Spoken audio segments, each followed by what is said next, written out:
suuqa shaqada Ireland ayaa wajahaya isbeddello cusub toddobaadkan iyadoo daraasad cusub oo ay soo saartay shirkadda LinkedIn ay muujinayso in shaqaalaha dalka ay markaasi si isa soo taraysa u bilaabeen waxa loo yaqaano job hacking, taas oo ah in qofku ku dhigo shaqadiisa kana baaqsado in uu ka tago shaqadaasi ama uu shaqo kale raadsado.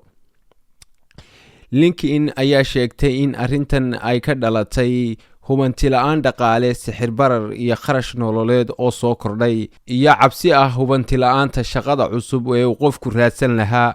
Shaqaaluhu waxa ay door bideen xasilooni halkii ay halis gelin lahaayeen mustaqbalkooda shaqo.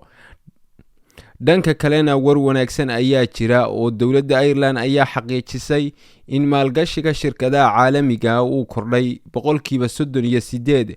shirkado waaweyn oo shisheeye ayaa ballaarinaya ama soo kordhiyay howlahooda Ireland. maalgashiga ayaa inta badan la xidhiidha tiknoolajiyadda, caafimaadka, adeegyada maaliyadeed iyo sirdoonka waxa loo yaqaano artificial intelligence ama AI. mas-uuliyiinta ayaa sheegaya in kororka maalgashiga shisheeye uu muujinayo kalsooni caalami ah ee markaasi dhaqaalaha Ireland iyo in dalku uu weli yahay meel soo jiidasho leh oo shaqooyin laga helo ama shaqo abuurka ku wanaagsan. inkastoo shaqaaluhu ay ka cabsanayaan isbeddello shaqo, haddana dhaqaalaha Ireland waxa uu helay fursado cusub. maalgashiga shisheeye ayaa abuuri kara shaqooyin cusub oo mustaqbalka ah.